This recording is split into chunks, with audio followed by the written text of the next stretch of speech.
Timmins-James Bay. Thank you, Madam Speaker. I'm very proud to rise today to represent the people of Timmins Bay James. And unfortunately, the wonderful, beautiful region of Bay James and Ontario is the epicenter of so much of the tragedy that we've been talking about this morning. There are, of course, all across Canada, but our communities seem to be pointed out, and we'll speak about that this morning. I'm going to be sharing my time with my honourable colleague from Manakougan. Right now, Madam Speaker, as we speak, there's a state of emergency in the community of Attawapiskat. It's not the first state of emergency. It's the third state of emergency in the space of 3 years. I was there last Monday with the health authority from the Winnebago Health Authority, meeting with families who are living in tents. In one tent, we met a family of 6 who lived in a tent for 2 years, and it was pretty cold, Madam Speaker, and the snows hadn't started.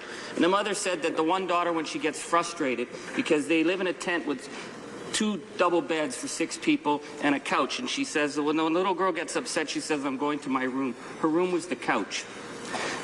I'd say, Madam Speaker, if you have to see this situation to believe it, another shack, it was an unheated shack that we were in that had 2 grandparents and a little girl sharing a bucket.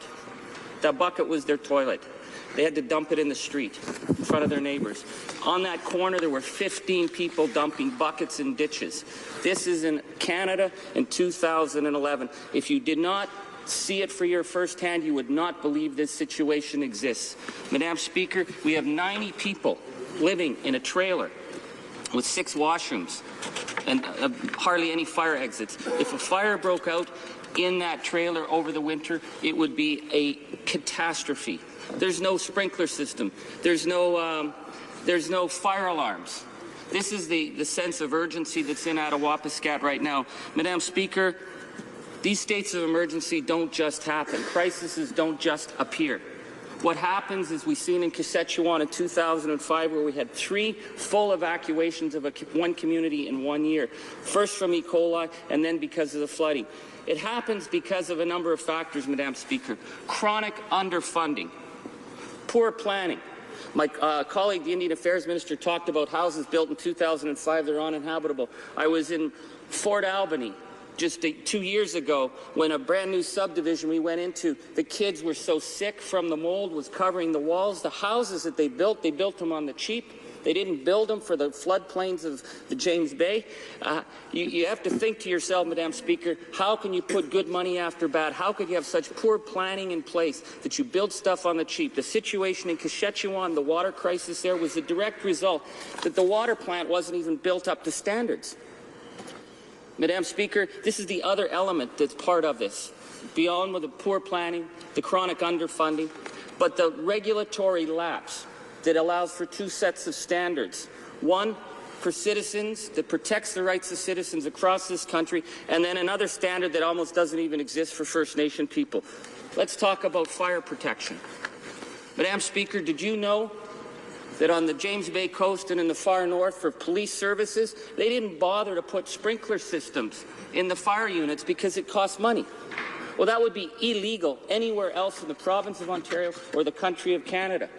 We were in the Saskatchewan jail cell, which looked like a makeshift crack house. We brought the provincial minister of security. The provincial minister went in with us. We said, look at this place. Nothing was done. And 2 men, Jamie Goodwin and Ricardo Wesley, burned to death in that jail cell. They were screaming to get out. The police were burning their hands to get them out. They couldn't get them out. There wasn't fire suppression. There wasn't sprinkler systems.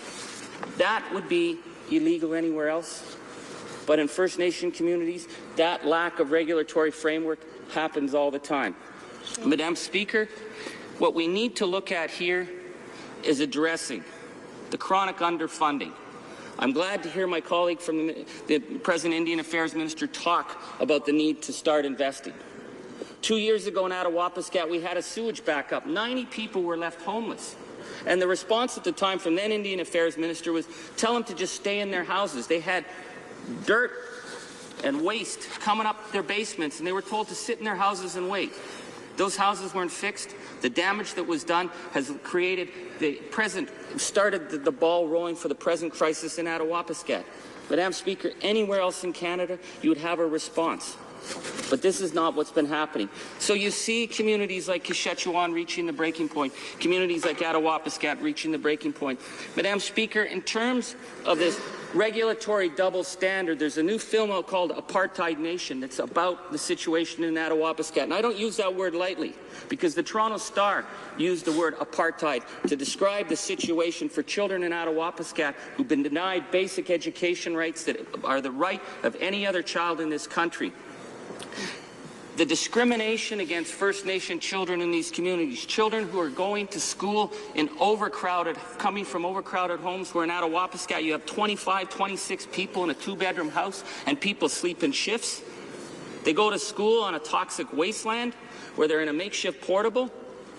No wonder kids start dropping out in grade 5. Shannon Kustashian, who was from our region, talked about children who give up hope, who lose hope in themselves in grade 4 and 5 and kill themselves. And you know what happens, Madam Speaker? There's not the support for those children when they're in crisis. Just this past month, a youngster killed himself in southern Ontario, and it was a tragedy. And the nation said, we have to do something. Well, in Moose Factory, 2 winters ago, we had 13 children kill themselves and 80 other children attempt to kill themselves in the town of Moose Factory, in a town of 2,000 people. Imagine any community of 2,000 people where you took 93 children out and marked them for death. There would be an international outrage. Well, you know what the response was, Madam Speaker, at the time? The province was going to cut the Pecatano Child Welfare Services because it was costing too much money. This is while the community was running around trying to save kids from killing themselves. This is the double standard that is happening. So we need to invest, and I support the government. If they will support the building of water infrastructure, which never happened before, I will support them. But we have to address the fact that the basic rights of these community members are being denied. That we don't have the proper building standards on reserve that you have provincially, that we don't have the same education standards on reserve that you have provincially. You have a chronic double standard. You don't have the same fire standards on reserve that you have in the community. In Saskatchewan, I went to the funeral of Trina Martin, 4-year-old girl who died in a house fire. 27 people were in that house. They didn't even have a fire truck to get to that little girl. This is the kind of thing that happens. And so Canadians have a hard time, I think, believing it, because we are a country that prides ourselves on our willingness to care.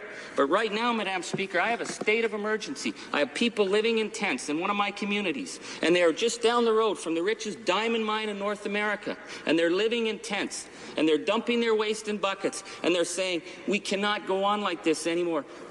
The doctors are saying, children will die. Something will happen. This is the extent of the crisis. And it's not just in Attawapiskat. It's not just what happened in Fort Albany. It's not just in Saskatchewan or Moose Factory. This is in community after community after community across Indian Territory. And it's only going to change when we decide that it becomes a priority that the greatest resource that we have in the North is not the oil sands, it's not the diamond mines, it's not the copper mines, it's the children who come from these reserves. Madam Speaker, if you met the children in communities like Attawapiskat, some of them would break your heart because they've given up hope. But others, the power of those young people to change this world, if we do not give them the home that they deserve, if we do not give them the education support and the health support, we are wasting the greatest possible resource this country has. And it is a black mark on Canada right now, and it's a black mark internationally. It has to end. It has to change. And we can talk all we want about investments and regulatory framework, but we have to say as a country, and this is not a partisan issue, this is part of the broken promise that's gone all the way back to the breach with Champlain, that we are on a path together with our First Nation communities, and we will continue on that path. And in many ways, over the last 10 years, I have seen how that path has moved forward.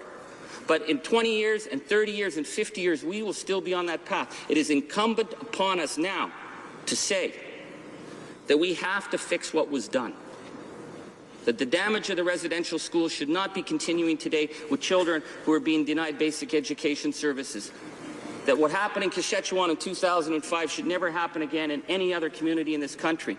We are on a path together, Madam Speaker. We got to get beyond a partisan fight. We have to make this a priority in this Parliament, in this time, for our children and for our obligation for the future of this country. Thank you, Madam Speaker. Questions and comments.